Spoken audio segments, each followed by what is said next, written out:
My name is Dee, and I'm here with Tracey. Hello, hi. Together we are We Knew the Moon. Today, as part of our series of doing a podcast episode for each of the phases of the moon, today we're doing the last quarter, or some people call it the third quarter. Do you have a preference, Tracey? I always say last quarter. We should probably just put a disclaimer that we'll probably flip between third quarter moon and last quarter moon, but they are the same thing. So the science-y bits. This is the opposite phase to the first quarter. Surprise, surprise. The opposite half of the moon is now illuminated. So the left-hand side, if you remember, we talked about how when the moon is waning, the left-hand side is illuminated. And when the moon is in waxing phase, meaning going from new moon towards full moon, getting bigger, more illuminated, the illuminated side is the right-hand side. And it means when you look at the moon, you can tell whether it's in the waning stage, i.e. going towards new moon and getting smaller, or if it's in the waxing stage, heading towards the full moon, by which side is illuminated. If the left-hand side is illuminated, we're heading towards a new moon. And if the right-hand side is illuminated, we're heading towards a full moon, which is kind of cool. So the woo-woo stuff, now is the time to forgive yourself of all of your mistakes and the hiccups you have faced during this lunar cycle. So, you set your intentions in the new moon phase and you've worked towards them. You've manifested and reaped your rewards during the full moon stage. In the last podcast episode, Tracey, you talked about how during the waning gibbous, it's the time to do a bit of self-care and show gratitude. And this is just kind of a continuation of that. So you don't have to really feel like for each phase of the moon, so 8 different times, sections of the month, each month, you've got to have a completely different plan or do completely different activities. They kind of flow from one into the other, don't they? So this is a continuation of not beating yourself up over things that didn't work out right and releasing what no longer serves you. So any hurt that you have, any frustration you have, any anger you have, and that will be towards yourself or other people. Oh, I like that, Dee. I like that this phase is almost like a psychological MOT, isn't it? Of like gratitude and release and forgiveness. It's a little mental, emotional detox, getting rid of anything that you don't want to bring into the next lunar cycle, basically. So what do you do during this time of the moon?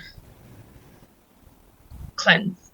So however you want to cleanse and whatever you want to cleanse, now's a good time to do that. So that might mean your space, your wardrobe, yourself. It might mean that you try counseling. It might mean that you literally physically clean yourself. You have a decluttering session. So now's a good time. Smudge yourself as well, could you do? Like get the old sage out, smudge your house, smudge yourself, wash your crystals. Exactly. This is a good phase of like trying to let go and forgive. Yeah, so have a little think about what can be done to help you move on. A lot of the resentment, a lot of the frustration might be directed to yourself because you're wrapping up your project from this lunar cycle. And are you beating yourself up because you didn't quite hit the target you wanted to, or it didn't quite go to plan? Now's the time to address that, learn from it, and move on and stop beating yourself up about it because shit happens, doesn't it? You've got to learn and move on. Can I just say, I've had a thought. Okay. So in our previous episode, we talked about first quarter. First quarter is the opposite to last quarter or third quarter. And we talked about first quarter being those obstacles. It's those things that do cause you annoyance, those things that do stop you filling or fulfilling all your tasks. And then this almost feels like the opposite to that phase. So those things happen. Stuff, and this is the closing it. I agree. I think that's exactly right. I think the first quarter was, as you said, the hiccups, the slight obstacles that you had to overcome. And this is the time where you let go any anger or frustration or annoyance that you had about those hiccups. Because the moon is in waning, meaning it's getting less illuminated. It looks like it's getting smaller. It's heading towards a new moon. The illuminated bit is getting smaller and smaller as the moon goes towards this new moon. So therefore, the symbolism. There's a word. Oh my God. I like how you're looking at me to say it. We know how bad I am with pronouncing things. Listen, I'm foreign. It symbolizes falling away. So it's very much that idea of what do we need to let fall away? What do we need to let go of? What do we need to release? And this is, as you said, Tracey, to get closure. Now, this closure might not be in the form that you would like. It rarely is. You know, when you break up with someone and you're like, I just want to tell them this, this, and this so that they understand and they accept what they did and they acknowledge it and they apologize. In reality, you're probably not going to get that from them because they will never see things the way you're seeing it. They probably don't think they owe you an apology. They might think that you owe them an apology, et cetera, et cetera. So that closure that we want is possibly not going to come in the way that we want it. No. You have to look at other ways. You might want to have a conversation where someone finally sees your point of view and apologizes for treating you wrong and blah, blah, blah. But you might also have to accept that that might never happen. That person might not sit down to talk to you in the first place. If they do, you might not get the response you want. How can you take control of moving on yourself without having too much input from someone else who might not cooperate? Basically, how can you find peace in a situation that you're in? Are you trying to force anything at the moment? Now, this, for me, as an Aries, you can imagine, was like touchy subject. I was like, no, I never force anything. And I'm like, because I do have that stubborn drive, which is great sometimes, but it does mean that I have this habit of like just trying to push through, either with myself, just working crazy hours, or, you know, maybe I'm trying to organize a plan that just every step of the way there's an obstacle, but like more than normal, you know, where it just feels like the universe is saying no. So yeah, have a think. Are you trying to force something at the moment? Is it worth it? Is there another way you can do it? It's time to choose the path of least resistance instead of the one with the most resistance. Now, this statement, I guess it triggered me. It's a little bit of a raw nerve because I was like, why would anyone pick the path with most resistance? But we do sometimes, don't we? We do overcomplicate things. We just had a conversation, didn't we, about one of our products. I don't mind saying that we had, you know, a lot of plans for one of our products, which would have been great, but would have also been definitely a path with more resistance than the one that... It wasn't coming together, was it, Dee, as easy as we thought? And there was a clearer path opening. The more we tried to make this product work, we could see that actually the path was a different way. Now is the time of the month to stop for just 5 minutes at least and just have a little think. Am I still on the right path? Is there an easier way to do things? Am I just being stubborn with this direction? This is another one. It's not the time to start new things because you're kind of concluding a cycle.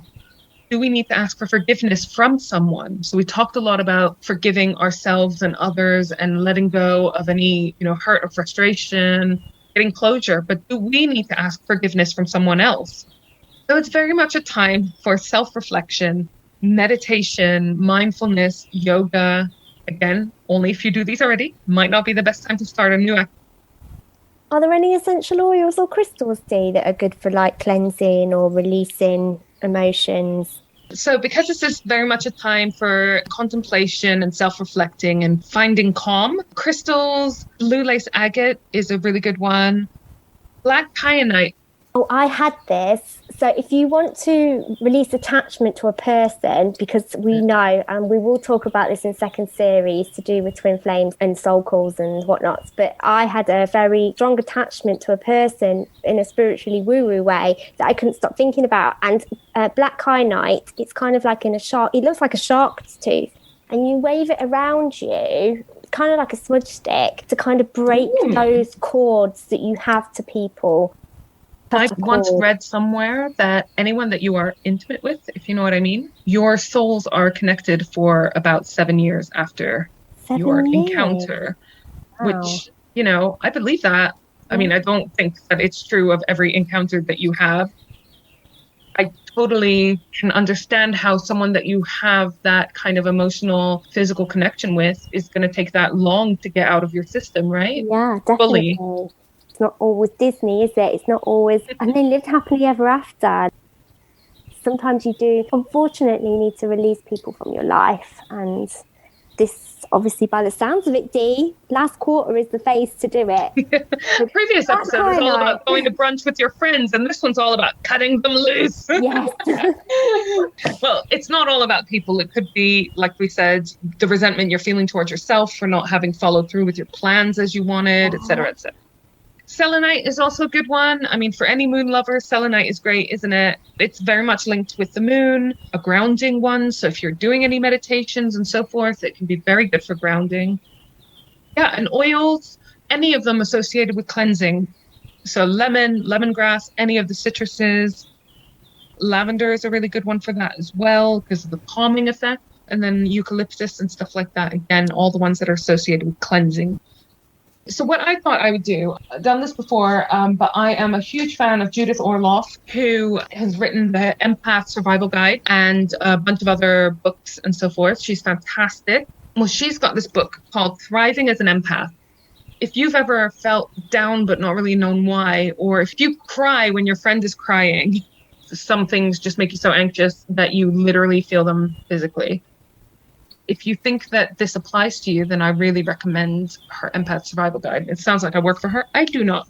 Dee was really lucky to interview her. I know, I was so honoured. I love listening to that. And I did fangirl. And you mentioned me, which I was so happy about. And my in the context of our stress shit. Yes. But I asked her, didn't I, how you could protect yourself as an empath when you do have a job or a lifestyle. It means you have to be in contact with other people.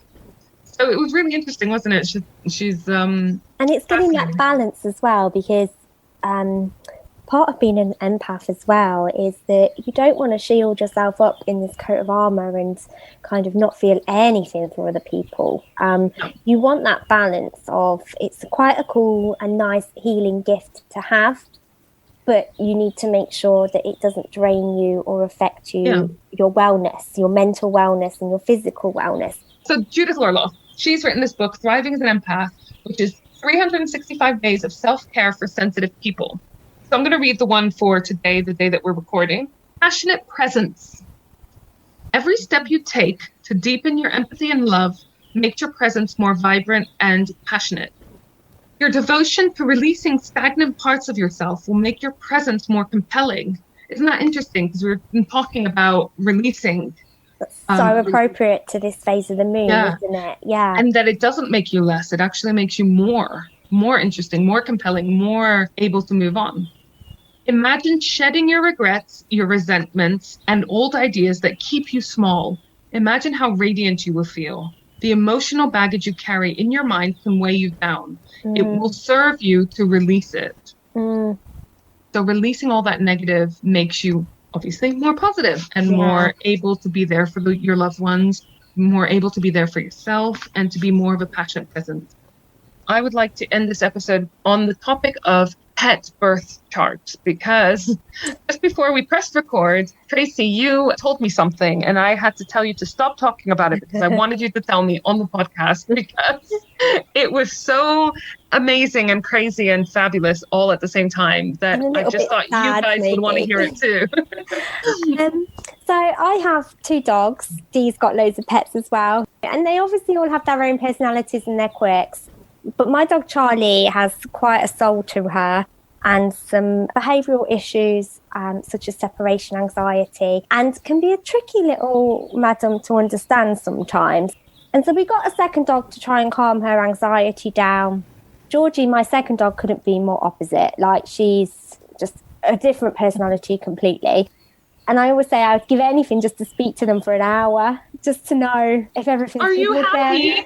Yeah, you've got the right food. And one evening, I decided to get to know them better. I would look up their birth charts, because I'm coming up to Georgie's birthday. She's November, so she's a little Scorpio, which matches her personality. And Charlie's Aquarius, so she's humanitarian and likes to have a purpose, which is very much her. So I thought, well, there's got to be more to their little personality. Is this a thing, first of all? Do dogs have a sun sign?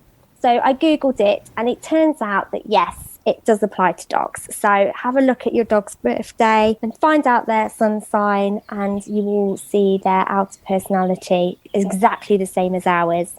And I took a step further, because I obviously had too much spare time on my hands, and checked out their full natal chart. Which is super easy to do on our website. On our website, you just need to know the year they're born. Charlie's, I've never seen anything like it. My dog with the anxiety issues and separation issues and has to be around humans is quadruple Aquarius. Her Mercury Venus, Moon, and Sun are all in Aquarius. It explains so much about why she has separation anxiety. So I really recommend to get an understanding of your pets. We obviously love them dearly. I think that's us done, isn't it? So yeah, thank you, Dee. I really enjoyed learning about last quarter. the next one is you are going to be talking about the waning crescent. Yes, which is the last phase in the cycle. So lots of exciting things to learn. I'd love to hear everyone's pet star signs, so please let us know. And we'll see you next time. Take care, everyone. Bye. Bye. If you enjoyed that and you want more from us, why don't you head over to our Patreon page, patreon.com/We Knew the Moon, and check out some bonus content. Also, if you want to stay up to date, you can follow us on our Facebook page at we.knew.the.moon. If you could leave us a review on our Facebook page, that would mean a lot. Our Instagram handle is the same as our Facebook, at we.knew.the.moon. We are on Twitter at We Knew the Moon 1, and we are also on Pinterest. Just search for We Knew the Moon. Finally, if you want lots more fun, moon info, and all things spiritual, plus our lovely shop, please visit our website, wenewthemoon.co.uk.